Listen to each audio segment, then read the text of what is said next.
வணக்கம்.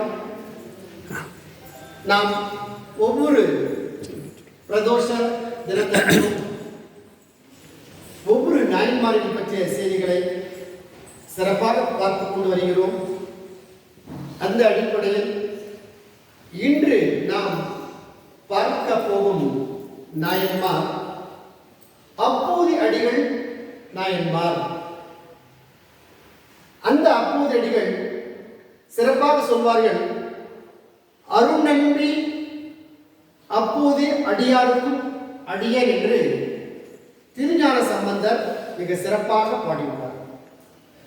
அப்படிப்பட்ட அந்த அப்போது அடிகள் சோழ நாடு, சோர் உடைத்த நாடு, அந்த நாட்டிலே திங்களூர் என்ற ஊரில் பிறந்தவர். தன்னுடைய இல்லத்தாளோடு, மனைவியோடு, 2 குழந்தைகள், அழகான ஒரு குடும்பம், பக்தியான ஒரு குடும்பம். சிவன் அடியார் என்றால் உயிரையே தரக்கூடிய அளவுக்கு அவர்களுடைய இல்லத்தில் 4 பேரும் சிவமயமாகவே வாழ்ந்து வந்தார்கள். எப்படி பக்தி என்றால், பேர் அவருடைய அப்போதடிகள் என்ற சிவனடியார்கள் பெயர். தன்னுடைய மூத்த மகனுக்கு பெயர் வைப்பார்கள் அல்லவா? பெயர் என்று கேட்டால் மூத்த திருநாவுக்கரசு. 2வது மகனுடைய பெயர் இளைய திருநாவுக்கரசு. சரி, காரணம் ஏனென்றால் அவர் 63 நாயன்மார்களில் முதல் 4 என்று சொல்லக்கூடிய திருஞான சம்பந்தர், சுந்தரர், திருநாவுக்கரசர், மாணிக்கவாசகர், இந்த 4 பேரும் முதல் 4, தேவாரம் பாடிய முதல் 4. இதில் ஒருவர்தான் திருநாவுக்கரசர். இவருக்கு திருநாவுக்கரசர் இறைவன் மேல் கொண்ட அந்த அன்பின் காரணமாக அவருடைய அந்த பதிகத்தை கேட்டு திருநாவுக்கரசர் எங்கிருந்து வந்தார்? அவர் சமணத்தில் இருந்து சைவத்துக்கு வந்தார். ஏன் சமணத்தில் இருக்கின்ற பொழுது அவருக்கு நோய் ஏற்பட்டது. யாராலும் தீர்க்க முடியாத அந்த சூழ்நிலையில் சைவத்தை, சிவபெருமானை வணங்கி அவருடைய நோய் குணமான பின்னால் தேவாரம் பாடி இறைவனை வழிபட்டார். அவருடைய தொண்டுகள் ஏராளம். அவருடைய சிவத்தன்மை பார்க்கின்ற பொழுது எப்பொழுதுமே சிவனடியார்களுடைய அந்த நினைப்பாகவே வாழ்ந்து கொண்டிருந்தார். அதனால் அந்த திருநாவுக்கரசரை அப்போது அடிகளுக்கு பிடிக்கும். அடுத்து அவருடைய சிறப்பு மேலும் இருக்கும். அப்போது அடிகளாருக்கு சிவபெருமானை வணங்கவில்லை. யாரை வணங்குகிறார்? ஒரு அடியாராகிய திருநாவுக்கரசர் தான் கடவுளை வணங்குகிறார். அதனால்தான் தன்னுடைய மகனுக்கு மூத்த திருநாவுக்கரசு, இளைய திருநாவுக்கரசு, உங்களுடைய இல்லத்தாளுக்கு என்ன பேர் கூப்பிடுறீங்கன்னு கேட்பாங்க. அம்மா திருநாவுக்கரசு. இந்த திருநாவுக்கரசுங்கிற பேர் அடுத்தது வீட்டில் படி அடக்கிற படி இருக்கு. அந்த படிக்கு திருநாவுக்கரசு பேர் வைக்கிறார். மாடுகள், அந்த மாடுகளுக்கு திருநாவுக்கரசு பெயர். வீட்டில் இருக்கின்ற எல்லா பொருள்களுக்கும் இந்த பெயரை சொல்லி திருநாவுக்கரசு. காரணம், எந்த பொருளை எடுத்தாலும் திருநாவுக்கரசு அந்த வார்த்தை சொல்ல வேண்டும். அவருக்கு சிவமயமாக இருக்கின்றது. இந்த சூழ்நிலையிலே அந்த திங்களூரில் முடியாமை வணங்குவது மிக சிறப்பு. இந்த நேரத்திலே அவருடைய களவு இல்லை, கோபம் இல்லை, பொய் இல்லை, எல்லாம் நேர்மையாக வாழ்ந்து காட்டிவிட்டார். அந்த ஊரில் திருநாவுக்கரசு என்றால் ஒரு மதிப்பு. ஏனென்றால் அந்த சிவபெருமானுடைய தன்மையை உணர்ந்தவர் திருநாவுக்கரசு. அதை உணர்ந்தவர் அப்போது. இப்போ ஒரு நாள் திருநாவுக்கரசர் உண்மையாகவே அவர் வருகின்ற வழியிலெல்லாம் சிவபெருமானை வணங்கிவிட்டு திருப்பழனம் என்ற ஊருக்கு வருகிறார். அந்த திருப்பழத்தில் திருச்சடையானை சிவபெருமானை வணங்கிவிட்டு நெடுந்தூரம் நடந்து வருகிறார். வந்த நேரத்திலே திங்களூர் என்ற ஊருக்கு வருகிறார். திருப்பழத்திலிருந்து திங்களூருக்கு வருகிறார்.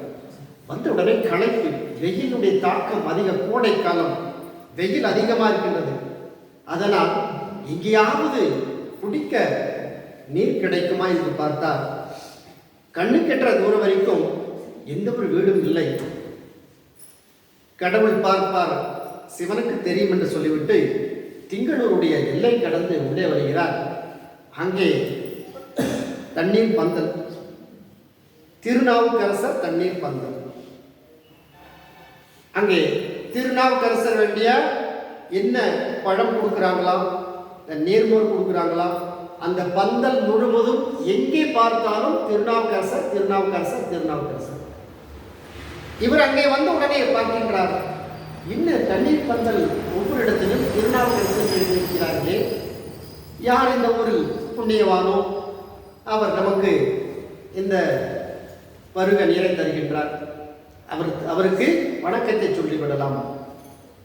காரணம், எப்போ பசியாக இருக்குமோ, எப்போ தாகமாக இருக்குமோ, நாம் அருந்துகின்ற அந்த நீர் தான் அது அமுத சுரபி என்று சொல்வார்கள்.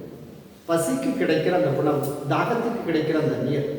இப்பொழுது உள்ளே வந்தவுடனே அங்கே தண்ணீர் பந்தலுக்கு அருகில் சென்று, தண்ணீர் கிடைக்குமா, வாங்க வாங்க, இங்கிருந்து வரீங்க, அந்த திருப்பழத்தில் திருச்சடையானை வழங்கிவிட்டு வருகிறேன், இப்பொழுது தாகம் அதிகமாகிவிட்டது. அந்த தண்ணீரை பருவுகின்றார். அங்கே இருக்கின்ற சுற்றி இடங்களை பார்க்கின்ற பொழுது எல்லாம் திருநாவுக்கரசர். அங்கே ஒருவரிடம், இந்த ஊரில் திருநாவுக்கரசர் என்பது பெயரில் யார் இருக்கிறார்கள் என்று கேட்கின்ற பொழுது அங்கே இருக்கின்ற மக்களுக்கு தெரியவில்லை. ஆனால் இந்த திருநாவுக்கரசர் தண்ணீர் பந்தலை அமைத்தவர் யார் என்று கேட்கின்ற பொழுது, இவர்தான் திருநாவுக்கரசர் இந்த தண்ணீர் பந்தலை வைத்திருக்கின்றார். அவரிடமே சென்று, நான் இந்த திங்களூருக்கு வந்தேன், என்னுடைய தாகமானது தீர்ந்து விட்டது, இந்த தண்ணீர் பந்தலை வைத்தது யாரோ நான் என்று அவர் சொல்ல, அந்த திருநாவுக்கரசர் யார்? அப்ப அந்த வார்த்தை கேட்கிறாரு, உங்களுடைய நீர்தான் இந்த திருநாவுக்கரசர் தண்ணீர் பந்தலை வைத்திருந்தால் நும் பெயர் எழுதாது வேறொருடைய பெயர் எழுத காரணம் என்ன? நீங்க தான் வச்சிருக்கீங்க, உங்க பேர் என்ன? என் பேர் அப்போதடிகள். அப்ப அப்போதடிகள் பேர் வைத்து உங்க பேரை எழுதாம திருநாவுக்கரசர் பேர் எழுதிருக்கீங்களே, அதுக்கு என்ன காரணம் கேட்டாரு. அவரை பற்றி உங்களுக்கு தெரியாத? யாரை பத்தி கேட்கிறாரு? திருநாவுக்கரசர் கிட்டே கேட்டாரு. அவர் யாரா? என்ன கேட்டுட்டீங்க? அவரை பத்தி தெரியாம உலகத்தில் யார் இருக்காங்களா? கோபத்துல அவர் தெரியாத உலகத்தில் யார் இருக்க முடியாது. அப்படிப்பட்டவர், சிவனுக்கு தொண்டு செய்யக்கூடியவர், அவரை யார் என்று கேட்கிறீர்களே, நீங்கள் எங்கிருந்து வந்துள்ளீர்கள் என்று தெரியவில்லை, அவரை பற்றி தெரியாமல் சிவனடியாராக இருக்கின்றீர்களே, நான் எப்படி சொல்வது? அவர் எப்படிப்பட்டவர்? சூளை நோயால் ஆட்கொண்டப்பட்டு, அவருக்கு சூளை நோய் ஏற்பட்டது. அந்த நோய் குணமாக மிகவும் துன்பம் அடைந்தார். எல்லா கடவுளும் வணங்கினார். அப்பொழுது சமணத்தில் இருந்தார். சைவத்துக்கு வந்த பின்னால் நோய் குணமானது. அவருக்கு அந்த நோய் ஏற்பட்ட காரணத்தினால் ஒவ்வொரு பதிகம் பாடினார். ஒவ்வொரு ஸ்தலத்துக்கு சென்று சிவனை மனமுருகி பாடினார். அந்த வைணவர்கள் அதில் அவர் பல குடும்பங்கள் எல்லாம் சுண்ணாம்ப கொதிக்கும், அந்த சுண்ணாம்பு கொதிக்கிற அந்த உலையில இவரை தூக்கி போடுறாங்க. அதிலிருந்து தப்பித்து மேல வர்றார். காரணம், அந்த நமச்சிவாய் என்ற மந்திரத்தை வச்சிருக்கிறார். அதை தாண்டி அடுத்த சோழி வரும்போது அந்த ஒரு கூட்டம் திருநாவுக்கரசரை கல்லில் கட்டி கடலில் தூக்கி போட்டுவிட்டார். கடலில் போட்ட உடனே கல்லினுடைய அந்த பாரம் அதிகமாக இருக்கின்றது. திருநாவுக்கரசரை கட்டி கடலில் போட்ட பின்னால் அது கீழே மூழ்கிவிடும் என்று நினைத்தார்கள்.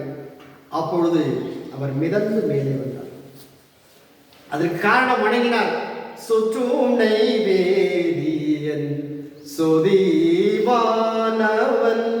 பொற்றுணை திருந்தடை பொருந்த கை தோழ கற்றுணை பூட்டியோர் கடலில் நீர் பாய்ச்சினோ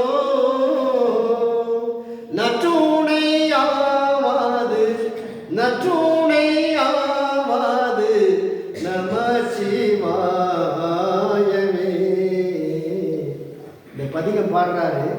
அந்த கல் அப்படியே ஆழத்திலிருந்து அப்படியே மிதந்து மேலே வந்து நிற்குது. இது என்ன?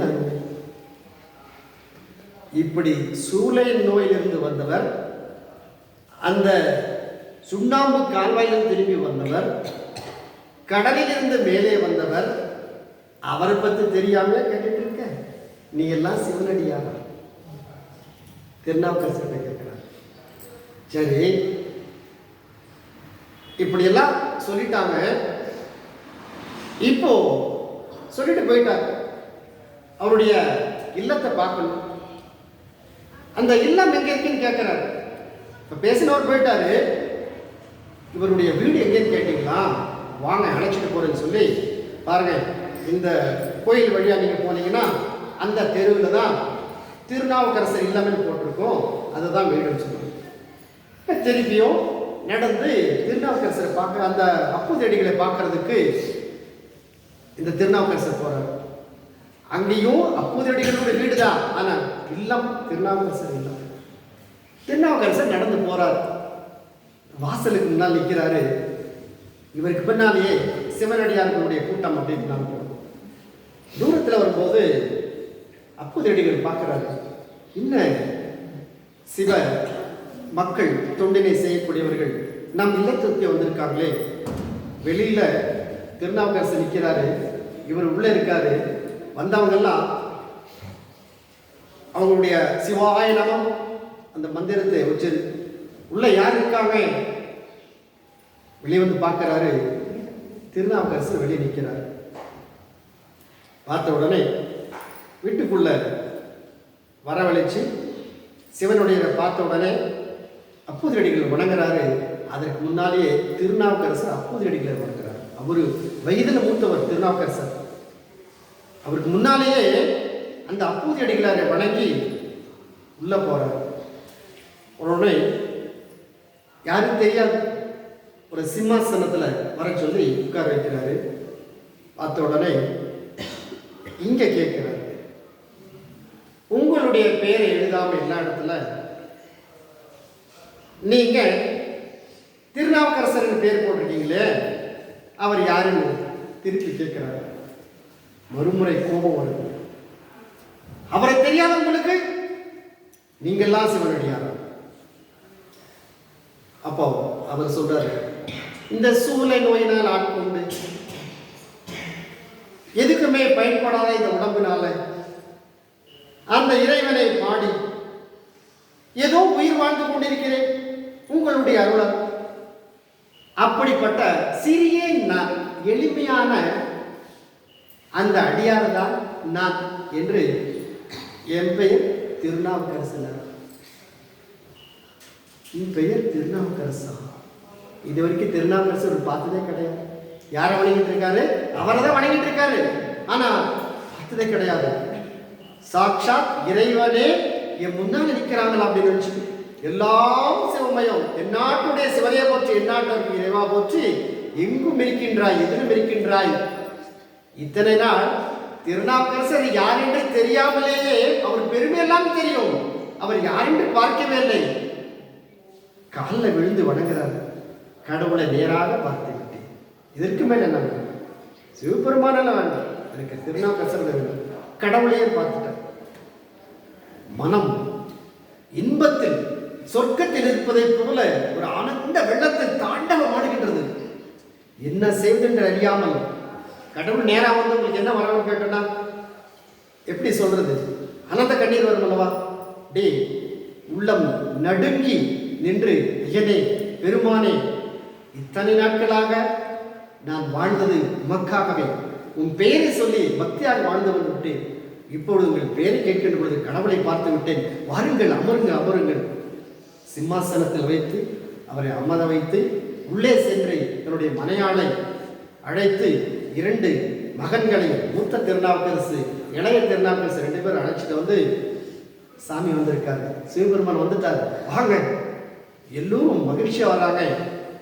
தாம்பூத்தில் தட்டுல முதல்ல ஒரு செம்புல தண்ணி கொண்டுட்டு வர்றாங்க. இந்த பாதத்தை கழுவணும் முதல்ல அப்படின்னு தட்டு அடியில் தாம்பூல வச்சு அந்த காலை கழுவி அந்த தண்ணியை குடிக்கிறாங்க 3 பேருக்கு. இதுதான் எங்களுக்கு சொர்க்கமான இந்த நீர். நான் திருநாவுக்கரசர் தண்ணீர் பந்தல் வைத்து அந்த சொர்க்கத்தின் மூலமாக கிடைக்கின்ற அந்த நீரை இப்பொழுதுதான் அருந்துகிறேன். அப்பொழுது பாத பூஜை செஞ்சுட்டு அவரை வணங்கிட்டு, ஐயனே, இறைவன் நேரம் வருகின்ற பொழுது என் இல்லத்தில் அமுது உண்ண வேண்டும், இது எங்களுடைய ஆசை, எங்களுடைய விருப்பம், இல்லை என்று சொல்லக்கூடாது, எப்படியாவது அமுது உண்டுதான் செல்ல வேண்டும் என்று சொல்ல அவரும் பசியோடு இருந்தார். அதற்கு இசைவு ஏற்பட்டு அங்கே அமர்ந்தார். சிவன் அடியார்கள் எல்லாமும் அமர்ந்து கொண்டிருக்கிறார்கள்.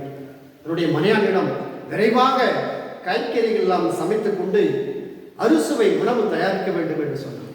அவளும், இவ்வளவு நாள் என்னுடைய கணவன் யாரை வணங்கினாரோ அதுதான் எனக்கு தெய்வம், கடவுளை பார்த்து விட்டேன், கடவுளுக்காக உணவு சமைப்பது எப்படி, எவ்வளவு ஆனந்தம், சிறிது நேரம் தான் சமைத்து விடுகிறேன் என்று சொல்ல சிறப்பான ஒரு உணவை, அறுசுவை உணவை சமைத்து விட்டாள் இந்த இல்லாள். இப்பொழுது அவர் அமர்வதற்கு முன்னால் வாழை இலை அறிந்து வர வேண்டும். தன்னுடைய மூத்த திருநாவுக்கரசு பையனை கூப்பிட்டு, மூத்த திருநாவுக்கரசு நம்முடைய கொல்லைப்புறமா போய் ஒரு வாழை இலை அறிந்து வர. இந்த பையனுக்கு அவரை பார்த்த உடனே அவ்வளோ ஒரு பக்தி, சீக்கிரமா போகணும், அவருக்கு பசி அதிகமா இருக்கு அப்படின்னு சொல்லி அந்த சின்ன ஒரு கத்தி எடுத்துட்டு போறாரு.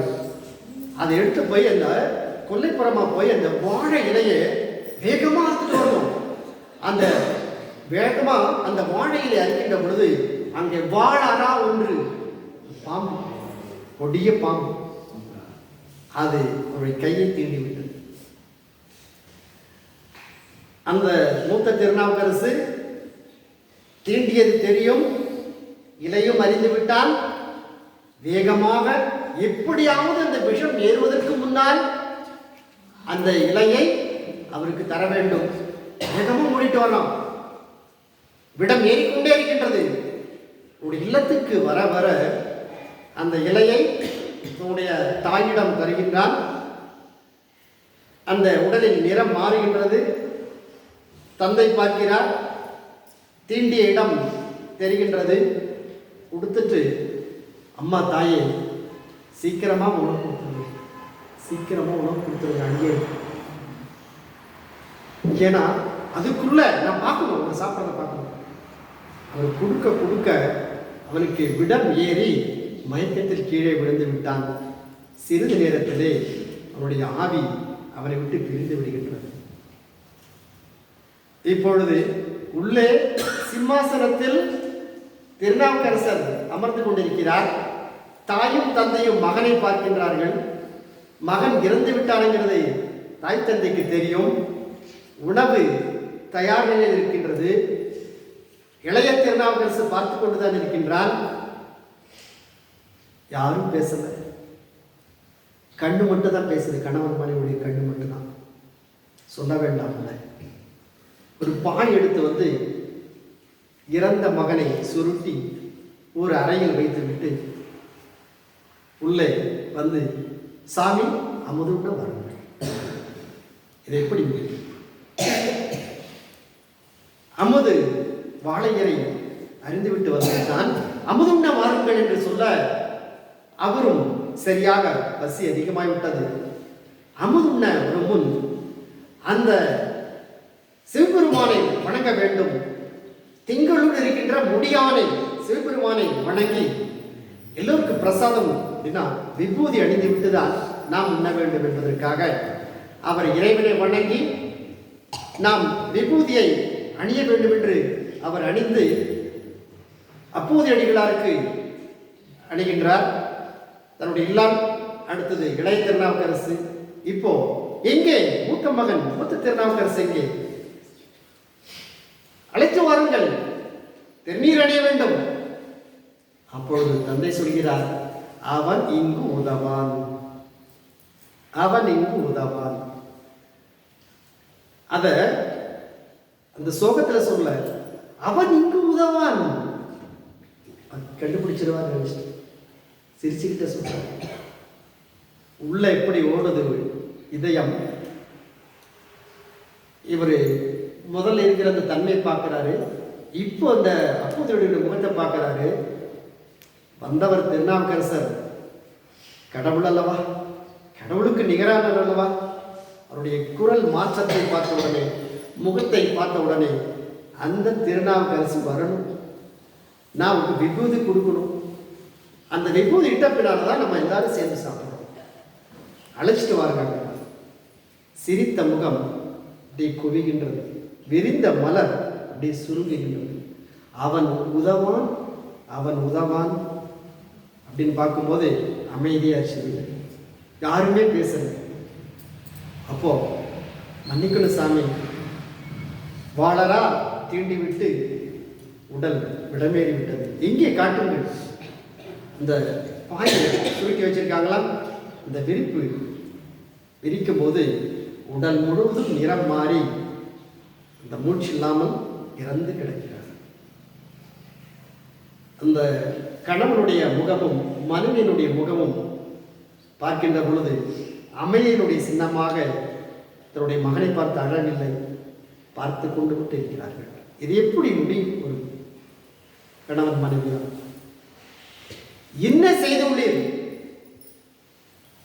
இப்படி ஒரு தாய் தந்தையா? இறந்த மகனை கூட பார்க்காமல் இந்த அடியனுக்கு உணவு தர நினைக்கின்றீர்களே, நான் இதை எப்படி சொல்வது என்று தெரியவில்லை. விரைவாக அவனை அழைத்து வாருங்கள் என்று சொல்ல, அப்போது அடிகளார் தன்னுடைய மகனை தூக்கி கொண்டு பக்கத்தில் இருக்கின்ற கோயில், திங்களூர் முடியானை என்ற கோயிலுக்கு அழைத்து அந்த ஸ்தலத்துக்கு சென்றவுடனே கீழே வைத்துவிட்டு திருநாவுக்கரசர் பதிகம் பாடுகின்றார். ஒன்று குலாம் என்ற ஒரு பதிகத்தை பாடுறார். சிவபெருமானே, இப்படி ஒரு பக்தியா, இப்படி ஒரு கணவன் மனைவியா, இப்படி ஒரு குடும்பமா, இப்படி ஒரு அடியாரா, நான் எல்லாம் என்ன பக்தி செஞ்சிருக்கேன்? ஒன்றுமே இல்லை. யாரை பார்க்கும்போது, அப்போது அடிகளை பார்க்கும்போது நல்ல எதுவுமே செய்யல. ஆனா அப்படிப்பட்ட அவருடைய அந்த குழந்தைக்கா இந்த நிலை ஏற்படுவது? காப்பாற்றுங்கள் சாமி, இறைவனே. அந்த ஒன்று குலம் என்ற பதிகத்தை பாடிய உடனே உள்ள முழுகி பாடுறாரு. அதற்கு மேல் அங்கிருந்து அந்த திருநீர் எடுத்து இறைவனை நினைத்து அவருடைய நெற்றியில் இடுகின்ற பொழுது அந்த விடமானது மேலிருந்து அப்படியே இறங்கி வந்து உடல் முழுவதும் பரவியிருந்த விடமானது நீங்கி உயிர் பெற்று கண்ணை திறக்கின்றார் அந்த மூத்த திருநாவுக்கரசு. கண்ணை பார்த்தவுடனே நான் எங்கே இருக்கின்றேன்? வீட்டில் இருந்த நான் இப்பொழுது அந்த திருமுடியானுடைய கோயில் திங்களூரில் உள்ளே இருக்கின்றேன். தந்தை அணைக்க பெற்று, தாய் புன்முகத்துடன், தம்பி இன்முகத்துடன் இவர்கள் எல்லோரும் மீண்டும் இல்லத்துக்கு வருகிறார்கள். இப்பொழுது திருநீர் இட்டு விட்டார்களோ, அம்மது கொண்டு வாமா, பசி அதிகமாக இருக்கு. எவ்வளோ சந்தோஷம், எவ்வளோ மகிழ்ச்சி. இது எப்படி சொல்றது? இப்போ எல்லாருமே உட்கார்ந்து அமர்ந்து சாப்பிட்றாங்க. ஏழை வீட்டில் என்பதை விட நல்ல உள்ளத்தோடு மனமுருகி அந்த உணவு செஞ்சு நல்ல எண்ணத்தோடு உணவு கொடுத்தானா அந்த உணவு அது சிவமயமாக எல்லாம், அதுதான் அமுத சுரபி. இன்முகம் இல்லாம எவ்வளோ கோடீஸ்வரா இருந்தாலும் கூட, எவ்வளோ உயர்ந்தவையார் உணவை செஞ்சுட்டு கடினமான அந்த எண்ணத்துடனும் தீய எண்ணத்துடனும் வெறுப்பான உள்ளத்துடன் உணவை கொடுத்தா அது நஞ்சாக மாறிவிடும். அங்க கொடுத்த உணவு சாப்பிட்ட பின்னால, அம்மா தேவலோகத்தில் சாப்பிட்ட அமுதமாக இருக்குமா அப்படின்னு சொல்லி திருப்பி அவர்களுக்கெல்லாம் ஒரு திருநீர் மீண்டும் அடித்து விட்டு அப்போது அடிகள் சொன்னார், அடியாரே, என்னுடைய விருப்பத்திற்கு இணங்க கொஞ்ச நாள் எங்கள் வீட்டிலே இருந்துட்டு போறீங்களா? ஏன்னா நான் சிறு வயதிலிருந்தே உங்களை வணங்கிட்டேன். என்னுடைய குழந்தைகளுக்கும் இங்கே இருக்கிற பேர் எல்லாமே உங்கள் பேர் தான். ஆனால் நீங்கள் வந்ததுக்கு வேண்டி என்னுடைய வீட்டில் கொஞ்ச நாள் தங்கிட்டு போனா நாங்கள் பெற்ற பாக்கியத்தை அதை எப்படி பார்க்கணும்னா புண்ணியமாக நினைக்கிறோம் அப்படின்றது. அவரும் இசைவேற்பட்டு இப்படி அவருடைய அடியாருடைய வீட்டில் தங்குவதற்கு நான் கொடுத்து வைக்கணும். கொஞ்ச நாள் இருக்காரு. அவருக்கு வயது அதிகமாகி விட்டது. இருந்தாலும் கூட சொல்றாரு, சரி இத்தனை நாள் வாழ்ந்து விட்டேன், எனக்கு மன திருப்தியா இருக்கு, இதற்கு மேல் இந்த ஊரை விட்டு அடுத்த ஊருக்கு செல்ல வேண்டும்.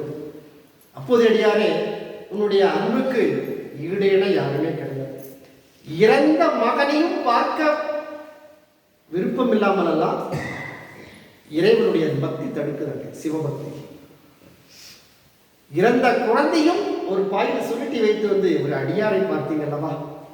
இந்த பக்திக்கு மேல் வேறு என்ன பக்தி? இதற்கு மேல் உங்களுக்கு கடவுள் சிவபெருமான் அருள் புரிய வேண்டும் என்று சொல்ல 63 நாயன்மார்களில் ஒரு நாயன்மாராக அப்போது அடிகளையும் ஏற்றுக்கொண்டு சிவபெருமான் காட்சி அளிக்கின்றார். என்ன பக்தி! உமையம்மை ரிஷப வாகனத்தில் வந்து இப்படி ஒரு குடும்பமா? பார்க்கும் இடமெல்லாம் திருநாவுக்கரசு, கேட்கும் வார்த்தையெல்லாம் திருநாவுக்கரசு. இதற்கு மேல் பக்தி யாரும் செய்ய முடியாதுப்பா. இப்படிப்பட்ட ஒரு நாயன்மார் தான் சோழ நாட்டிலே திங்களூரில் பிறந்தவர் அப்போதடிகள். இவர்கள் இப்படி வாழ்கின்ற பொழுது நம்ம பக்தி என்ன? பேருக்கு, வெளி தோற்றத்துக்கு, ஆனால் வாழ்ந்து காட்டியவர்கள் இவர்கள் தெய்வ பிறவிகள். அடியார்களாக இருந்து கடவுளுடைய காட்சியை காட்டவர்கள். அப்படிப்பட்ட நாயன்மாருடைய சிறப்பு தான் இன்னைக்கு பார்த்துருக்கோம். முதல் தொடங்கும் போது மனம் எப்படி இருக்கும், இப்போது கேட்கின்ற நிலையில் கேட்க நிலை முடிந்த பின்னால் நம்முடைய மனநிலை எப்படி மாறி இருக்குன்னு நீங்கள் உணர முடியும். இந்த பிரதோஷ நாளில் எல்லா ஊர்களிலிருந்து வந்து அபிஷேக பூஜையில் கலந்து கொண்டு சிறப்பான பஜனை பாடி உள்ள முருகி இறைவனை இணைத்து சிவபெருமானை பாடிய காரணத்தினால் அந்த இறைவனுடைய அருள் என்றும் இருக்கும். இந்த சிறப்பான இந்த வாய்ப்பை அமைத்து தந்த திரு சிவராஜ் அவர்களுக்கும் திருமதி வசுமதி அம்மா அவர்களுக்கும் உங்கள் அனைவருக்கும் மீண்டும் ஒரு முறை நன்றி கூறி விடைபெறுகிறேன். நன்றி, வணக்கம்.